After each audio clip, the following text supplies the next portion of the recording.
But I will speak now a few words in Malayalam. I promise you, I'm not missing much. We have talked long just before we came here. I'm just going to repeat some of those ideas. ഞാൻ ഇവിടെ കൊടുങ്ങല്ലൂർ ജനിച്ച് ഇവിടെ പഠിച്ച് വളർന്ന ആളാണ്. അതുകൊണ്ട് ഇവിടുത്തെ ഹൈസ്കൂളിൽ എൻ്റെ 10ാം ക്ലാസ് പാസ്സായിരുന്നു. അതുകൊണ്ട് കോട്ടപ്പുറം കോട്ട മാത്രമല്ല, ചേരമാൻ പറമ്പ്, ചേരാൻ മസ്ജിദ്, കൊടുങ്ങല്ലൂർ കോവിലകങ്ങളും, കൊടുങ്ങല്ലൂർ നമ്മുടെ ഭഗവതി അമ്പലവും, ഇതൊക്കെ വളരെ വളരെ സുപരിചിതമായിട്ടുള്ള പ്രദേശങ്ങളാണ്. ഇതാകെ കൂട്ടുമ്പോൾ എന്താ കാണുന്നതെന്നറിയാം? കൊടുങ്ങല്ലൂർ നമ്മുടെ കേരള ചരിത്രത്തിൻ്റെ ഓരോ ഘട്ടത്തെയും പ്രതിദാനം ചെയ്യുന്ന ഏതെങ്കിലും ഒരു സ്മാരകമുണ്ട്. യവനന്മാരുടെ ത്രിശേഷിപ്പുകൾ നമ്മൾ അങ്ങ് പട്ടണത്തിൽ നിന്ന് കിട്ടുന്നു. അവിടെ മുതൽ പോർച്ചുഗീസുകാരുടെ, ഡച്ചുകാരുടെ, ഇംഗ്ലീഷുകാരുടെ, സ്വാതന്ത്ര്യ സമരത്തിൻ്റെ ഒക്കെ. അപ്പോൾ എൻ്റെ ആദ്യത്തെ കന്നി ബഡ്ജറ്റ് അവതരിപ്പിച്ചപ്പോൾ ഈ ജനിച്ചു വളർന്ന പ്രദേശത്തിന് നമ്മുടെ ഒരു അംഗീകാരം ബഡ്ജറ്റിൽ വേണം നോക്കിയപ്പോൾ എൻ്റെ മനസ്സിൽ വന്നത്, ഇവിടെ ഈ സ്മാരകങ്ങളെ നമ്മൾ പുതുക്കി പണിയല്ല, കൺസേർവ് ചെയ്യുകയാണ്. അതിലൂടെ നമ്മുടെ നാട്ടിലെ ടൂറിസ്റ്റ് അല്ല കേട്ടോ, നമ്മുടെ നാട്ടിലെ വിദ്യാർത്ഥി ഒന്ന് നടന്നു പോകുമ്പോൾ കേരള ചരിത്രത്തെക്കുറിച്ച് പഠിക്കുകയാണ്. ചരിത്രത്തിലൂടെ ഒരു നടത്തം എന്നാണ് ആ പ്രൊജക്റ്റിന് ഞാൻ പേര് കൊടുത്തത്. അങ്ങനെയാണ് മുസിരിസ് പ്രൊജക്റ്റ് ഇവിടെ രൂപം കൊണ്ടത്. അങ്ങനെ ബഡ്ജറ്റ് അവതരണമൊക്കെ കഴിഞ്ഞ് അപ്പോൾ എല്ലാം കഴിയൊക്കെ നേടി ഇവിടെ വന്ന് ഒരു ദിവസം ഇവിടെ വന്നപ്പോൾ ഞാൻ ഭയങ്കരമായിട്ട് സങ്കടപ്പെട്ടു. നമ്മുടെ ചേരാൻ മസ്ജിദ് പണ്ട് സ്കൂളിൽ നിന്ന് നടന്നു പോകാം, ഇവിടം വരെ വന്നാൽ പിന്നെ കീത്തോളി അമ്പലത്തിൻ്റെ അവിടെ കൂടിയാണ് കോട്ടപ്പുറത്തേക്ക് പോകാം. അപ്പോൾ മുഖപ്പ് മാറിയിരിക്കുന്നു. ഇതെന്ത് പറ്റി? നമുക്കതിന് അവകാശമില്ല ഈ ചരിത്രത്തിന്മേൽ കയ്യേറ്റം നടത്താൻ.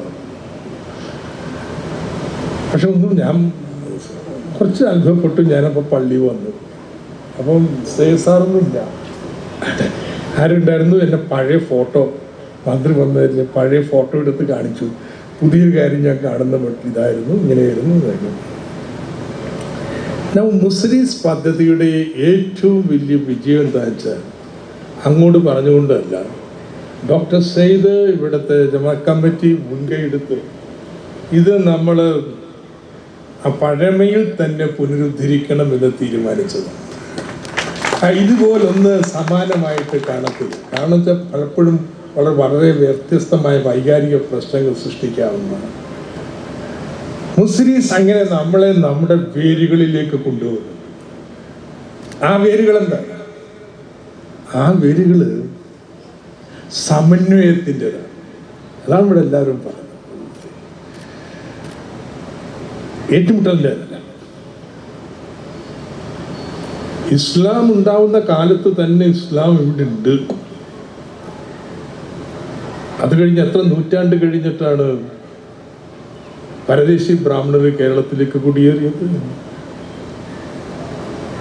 ഏത് പുറത്തു നിന്ന്, ഏതകത്ത് നിന്ന്? നമ്മെല്ലാം അകത്തു നിന്ന് തന്നെയാണ്. ഈ വലിയൊരു സന്ദേശം ഇന്നത്തെ ഇന്ത്യക്ക് ഈ ചേരമാൻ മസ്ജിദ് നൽകുന്നുണ്ട്. അതുകൊണ്ടാണ് അതിനെ പഴമയിൽ തന്നെ പുനരുദ്ധരിക്കുന്നത് വലിയൊരു ഇടപെടലായിട്ട്, സാമൂഹ്യ ഇടപെടലായിട്ട് ഇന്നത്തെ സാമൂഹ്യ യാഥാർത്ഥ്യങ്ങൾക്കുള്ളിൽ ഇത് മാറുന്നത് അതുകൊണ്ടാണെന്ന് ഞാൻ പറയും. അതിന് പണം പ്രശ്നമല്ല. വിശദമായ രൂപരേഖ തയ്യാറാക്കിയിട്ടുണ്ട്. പക്ഷെ എന്തിനാ ഇങ്ങനെ മാറ്റം വരുത്തിയത്? അതും പറയാം. ഇവിടെ നമസ്കരിക്കാൻ വരുന്നവർക്ക് അതിനുള്ള സ്ഥല സൗകര്യം ഇല്ല. കൂടുതലിരിക്കാൻ സൗകര്യം വേണം. പഴപള്ളി പോരാ, ആളുകളുടെ എണ്ണം കൂടിയിട്ടുണ്ട്. അപ്പം ആ പ്രശ്നം എങ്ങനെ പരിഹരിക്കാം? അതുകൊണ്ട് ഇവിടെ ചെയ്യാൻ പോകുന്നത്, പഴയ മുഖപ്പൊക്കെ വരുമ്പോൾ താഴത്ത് നിസ്കരിക്കാനുള്ള ഒരു ഫ്ലോർ നമ്മൾ ഉണ്ടാക്കും. അങ്ങനെയാണ് ചെയ്യാൻ പോകുന്നത്. അതും JCB കൊണ്ടൊന്ന് കുഴിക്കലൊന്നും അല്ല കേട്ടോ. കാരണം എന്തൊക്കെ അടിയിലുള്ളതെന്ന് ആർക്കറിയാം? എത്രയോ നൂറ്റാണ്ടിൻ്റെ പഴക്കമുള്ളതാ.